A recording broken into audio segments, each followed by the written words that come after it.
Welcome to SOL 104, Study Session 2, Production and Economic Systems. Introduction. In this study session, we will explore the factors and levels of production. We will also examine basic features of economic systems. Learning outcomes. When you have studied this session, you should be able to 1. Point out the factors of production. 2. Categorize level of production. 3. Describe the features, advantages, and disadvantages of the following economic systems. A. Capitalist system. B. Socialist system. And C. Mixed economic systems.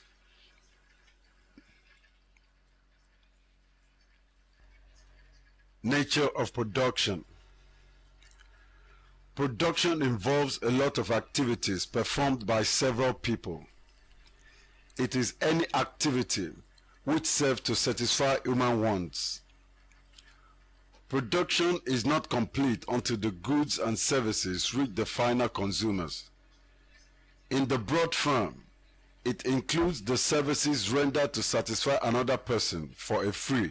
That is, production includes both goods and services. Therefore, factors of production are factor inputs that are needed and used within the production processes before goods and services could be produced. They are the essential elements through which the production processes are made complete. Without these factor inputs, production processes cannot take place. The factors of production are land, labor, capital, and entrepreneur.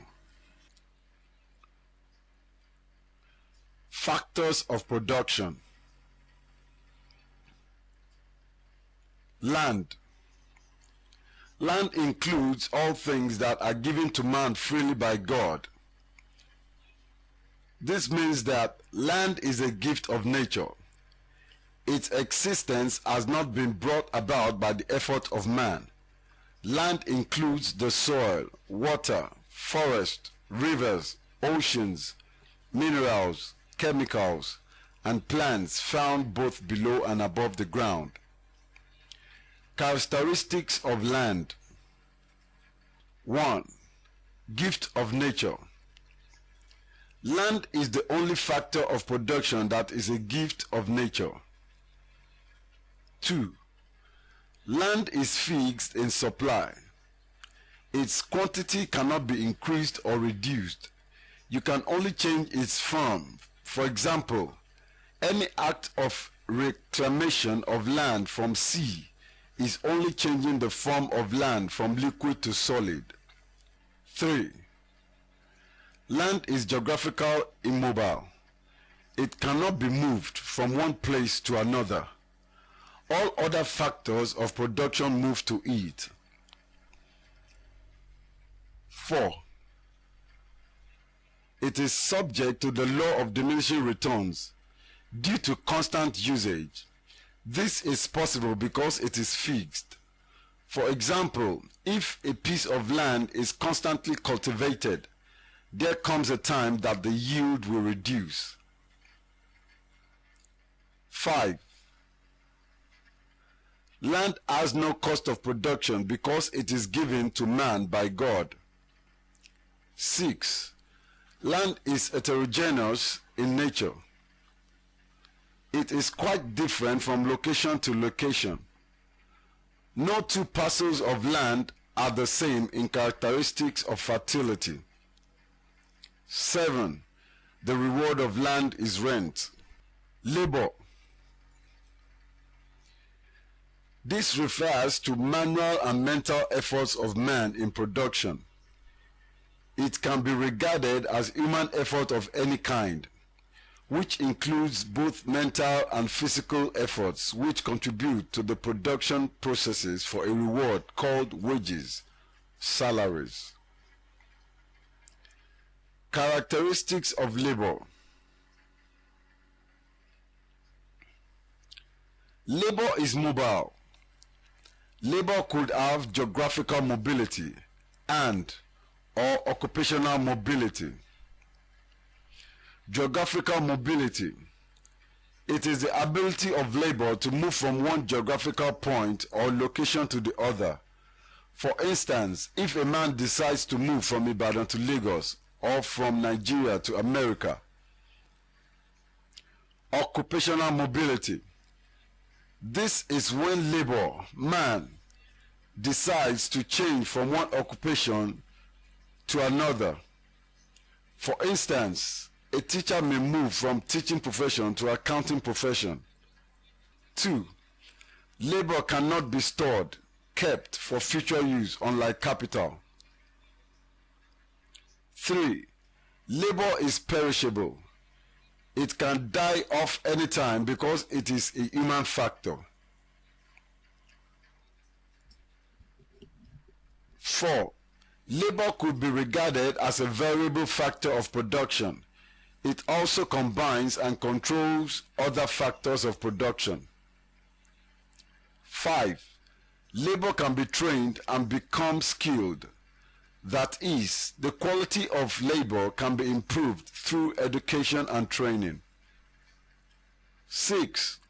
Labor cannot transfer the skill acquired to another person. That is, knowledge can be transferred but not the skill. The implication is that quality of labor differs from one person to another. 7. The reward of labor is wages, salaries. Division of labor is a systematic process in which the production processes are broken down into smaller units, stages, and each stage operation is undertaken by one person or a group of persons. The sole aim of division of labor is to increase output. Advantages of division of labor. 1. Division of labor saves time and energy. The time for switching from one operation to another is saved by staying at a particular operation. 2. It increases output. 3. It provides employment, job opportunities. 4. It brings about less fatigue. 5. Division of labor encourages the use of machines, automation. 6. Division of labor encourages specialization. Disadvantages of division of labor. 1. Risk of unemployment temporarily. 2. Due to the mass introduction of machines, that is automation, division of labor brings about take two.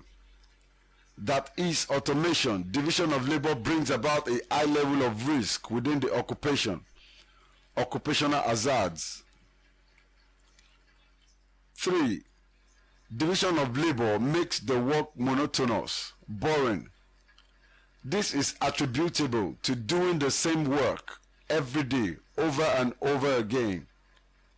4. Division of labor leads to loss of craftsmanship.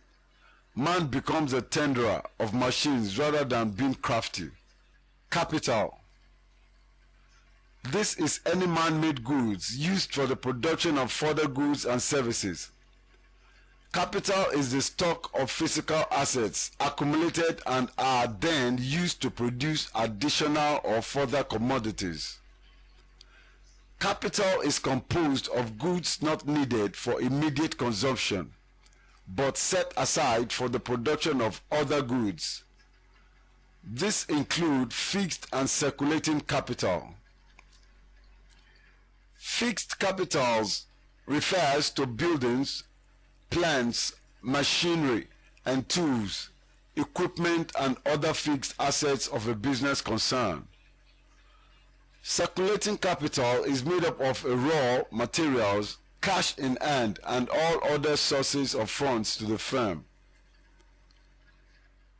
Characteristics of capital. 1. Capital is man-made. 2. Capital can take different forms. It can be fixed assets, money, seedlings, securities in the stock market, plants, machinery, etc. 3. The reward of capital is interest. 4. Capital is being accumulated over a period of time and can increase in quantity. 5. Capital can depreciate, that is, it is subject to wear and tear. 6. Mobility. Some forms of capital are fixed. For example, buildings, machineries, while others are mobile like cash, raw materials. Entrepreneur.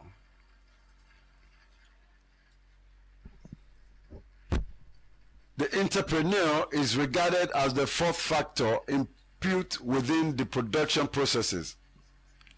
It is quite different from labor because labor is seen as the employees within the organization. The entrepreneur could be regarded as the employers of labor, which in most cases is called the management. An entrepreneur organizes both human and material resources for the production of goods and services. The major difference between entrepreneur and labor is the aspect of bearing risks. The entrepreneurs bear the risk. Take 2. The entrepreneur bears the risk of production.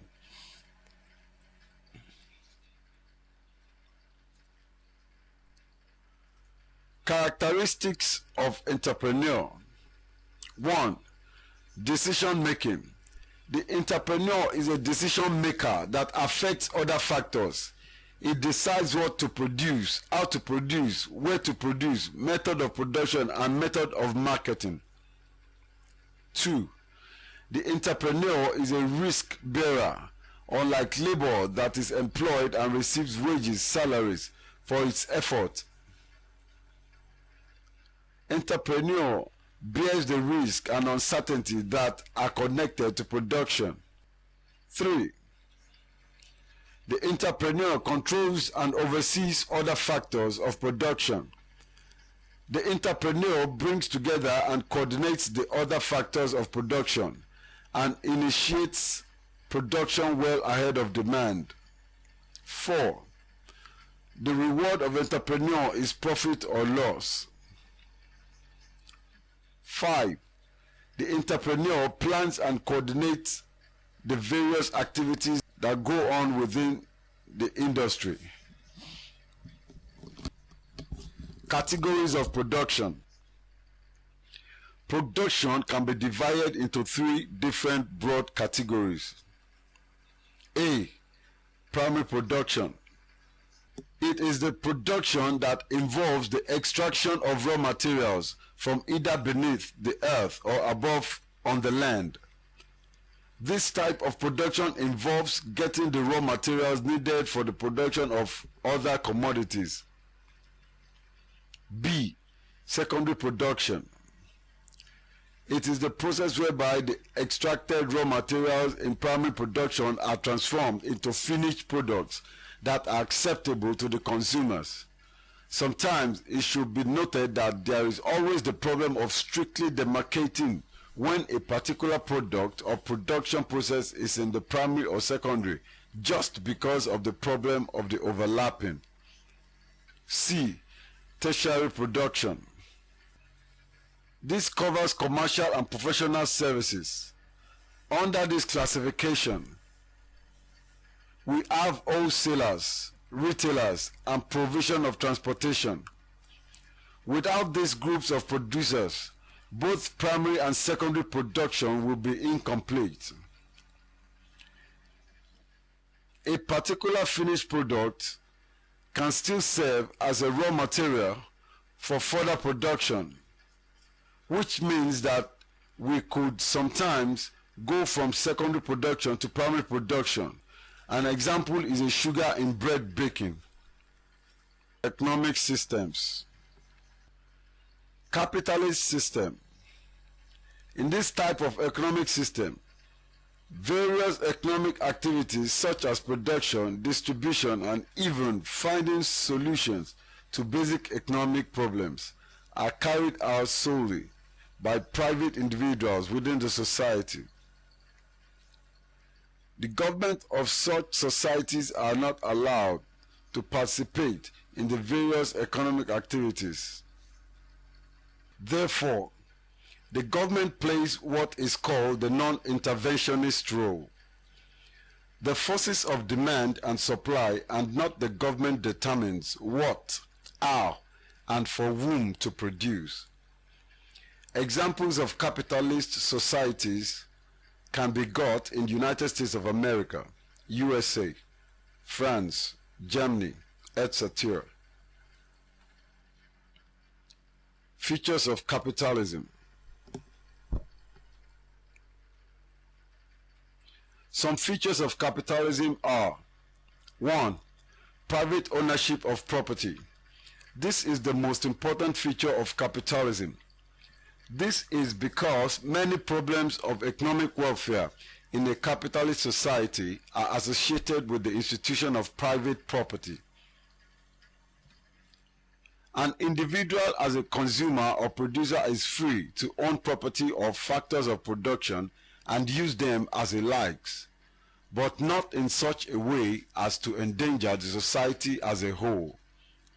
2. Profit motive.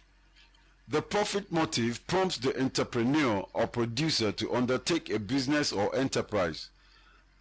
Profit motive is the driving force that moves and guides the economy.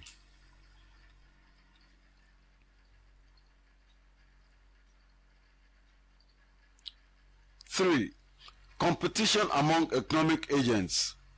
Competition is governed by an individual's self-interest, either as a consumer or a producer. The competitive notion enhances efficiency within the system. 4. Operation of the price system in the allocation of resources. Consumption and production within a capitalist economy are regulated by the price system. It is the person that can afford the scarce resources that would have them allocated to them for either production or consumption. In other words, it is the price system that indicates the wishes of consumers or producers towards productive resources allocation. Hence, the economy is called a free market economy. 5. Limited role for government. All the country's means of production are owned by private individuals, but the government maintains law and order within the economic order. In cases when private interests are at variance with the public interest, the government intervenes and takes corrective measures to set matters right. 6. Decision making is by individuals. Decisions relating to the basic economic problems are taken by private individuals. Advantages of capitalism.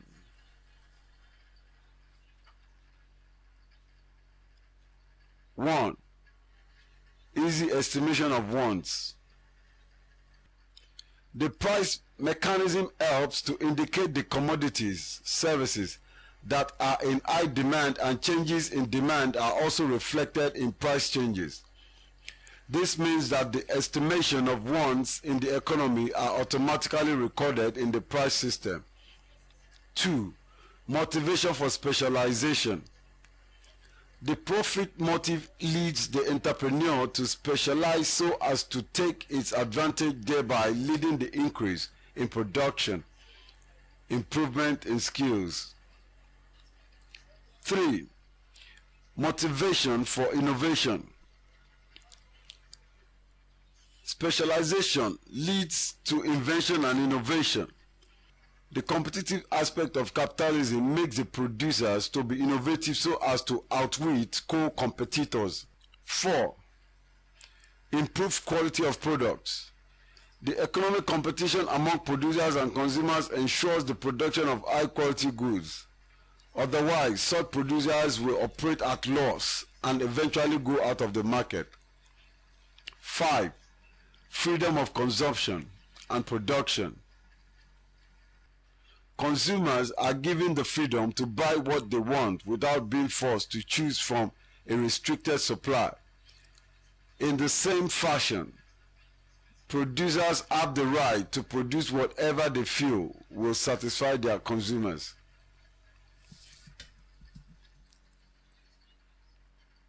Six, it encourages profit maximization. Profit motive leads to the use of initiative and improved technique of production by entrepreneurs so as to keep ahead of rivals and remain in business. 7. Consumer sovereignty. Since individuals have the freedom to own wealth and productive resources, no individual is allowed to use absolute economic and political power. 8. Labor mobility.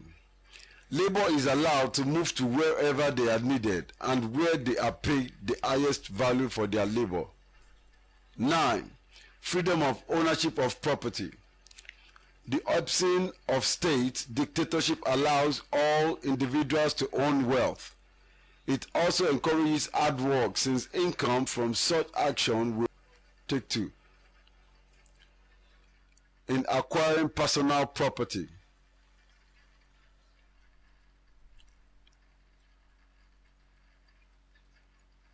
Disadvantages of capitalism. In practice, the price system, capitalism, does not produce entirely satisfactory result, nor does it work quite so smoothly as discussed. There are some reasons for this. 1. Wrong indicator allocation of resources. It is those consumers with the most money who exercise the greatest weight in spending. Thus, the means of production may be devoted to producing luxuries for the rich to the exclusion of necessities for the poor. This increases the inequality between the rich and the poor. 2. Inadequate provision of social services. Some vital services which are not marketable will not be produced adequately by private entrepreneur. Example, defense, police, and justice. It is because of this defect that the government of most modern societies have taken up the provision of these basic needs. 3. Inefficiency. Competition itself may sometimes lead to inefficiency. Small units may persist when coordination is vital to securing the advantages of large-scale production. Competitive advertising may waste resources that are to be saved through coordination of efforts.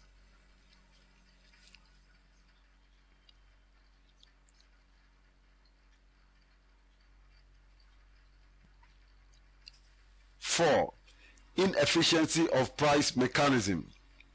In practice, the mechanism of the price system in allocating resources may not work smoothly because of obstacles to the movement of factors of production in response to price changes.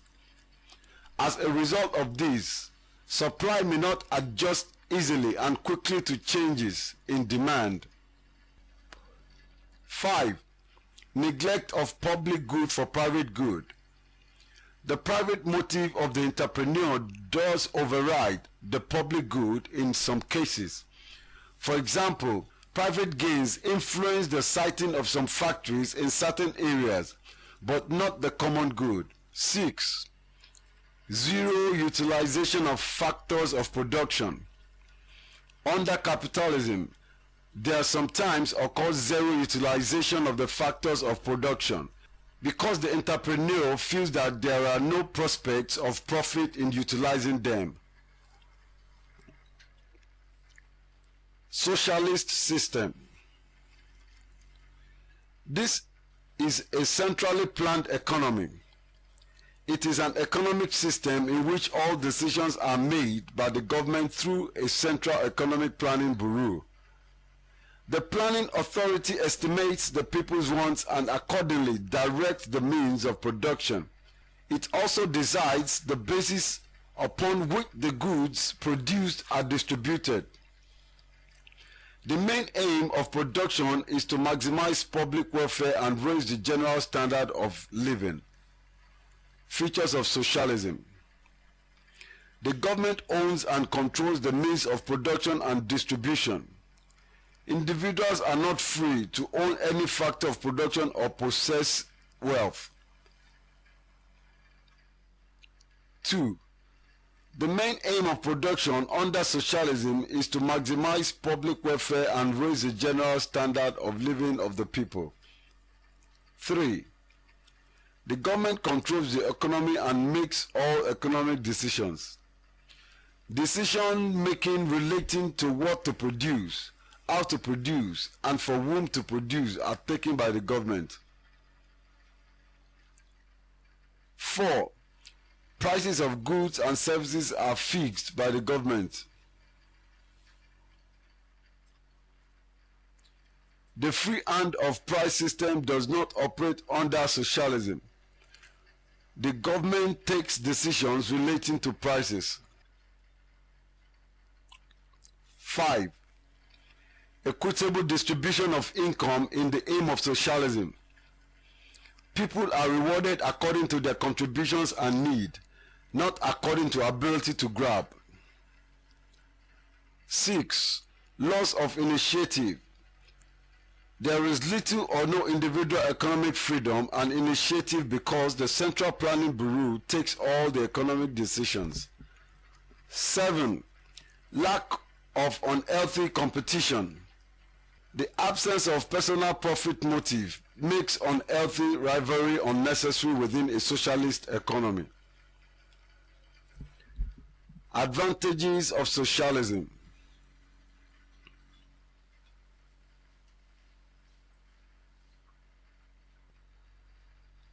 One, maximization of public welfare. Government produces goods that are good for the people. Profit motivation that encourages the production of harmful or dangerous goods are not allowed. Common good matters most. 2. Exploitation of the consumer is not encouraged. Fair pricing is being done by the government rather than the high cost under capitalism that is due to advertisement cost and unnecessary competition. 3. Equitable distribution of resources. No single individual is allowed to own wealth or means of production to the detriment of the majority. Resources are distributed according to your input. Social and economic inequalities are minimized to the barest minimum. 4. Private monopoly is prevented. Since there is no desire for profit maximization, there is no need for the growth of private monopolies. 5. There is job security. Since the government decides the production process, labor and other factors are equally directed to where they are needed. Therefore, unemployment is minimal. 6. No hoarding, no excess production. Production is centrally coordinated and usually on a large scale. Hence, there is efficient use of productive resources as well as meeting people's requirements. Since the estimation is done by a central body, under socialism, the government makes sure that there is no surplus production or insufficient production. Disadvantages of socialism. 1. Suppression of individual initiatives. Individual initiatives of workers are diminished because all economic decisions are made by the central authority. The board thinks for workers. 2. Reduction at the rate of economic development. This is so because the bureaucracy so created through central planning officials slows down the rate of economic development. 3. Restriction of the right of choice. The citizenry have restricted choice to be made because it does not provide people with alternative choice. Individual needs are sacrificed for group needs. 4. Difficulty of estimation of wants. The goods required by the population change over a period of time, thereby making estimation of demand more difficult. Most often the figures arrived at are not accurate. 5. Encouragement of laziness and unenterprising people. Officials engaged in planning are many. They work in committees that estimate and direct factors of production. Such a large number of people in established committees represent a form of wasted labor, since they would have been more productive if employed at the central production system. Any action is premised on the decision of a committee. Therefore, the workers are denied the opportunity of being enterprising. 6. It does not encourage invention and innovation. Because of the absence of competition among various individuals, organizations, or firms. 7. It leads to dictatorship. State monopoly is encouraged because the state determines the shaping and allocation of resources for production. This also gives rise to ineffective and inefficient production and distribution of goods and services. 8. Specialization is not encouraged by socialism since economic planning is centrally made.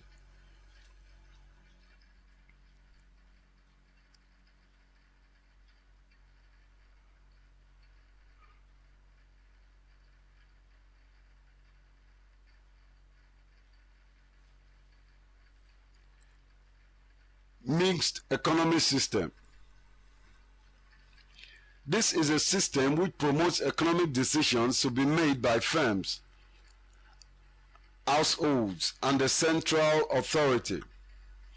This means that both the market forces and the government exercise some influence on the economic decisions of what to produce, how to produce, and for whom to produce.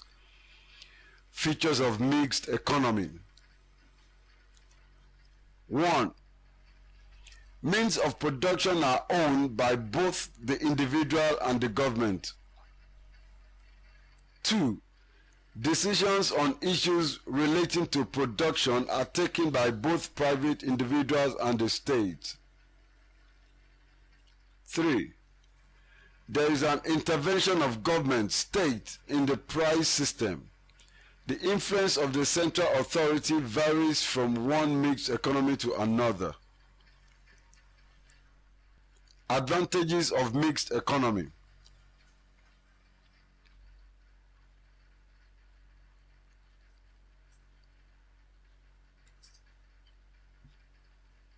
One, the government produces certain goods and services which will not be provided by private enterprises at all, or might be provided at an expensive rate. 2. Government intervention in the economy tries to overcome great inequalities in the distribution of wealth and to ensure a minimum standard of life for all. 3. The intervention in the price mechanism system checks hardship which the people might have experienced if left totally to the price mechanism system. 4. To obtain a balanced regional development. This type of decision is political rather than economic principles. Otherwise, one region will be more developed than the other. Study session summary. In this session, We discussed the factors and categories of production. We also examined the main features, advantages, and disadvantages of the three major economic systems: capitalism, socialism, and mixed economy. End of study session 2. Thank you for listening.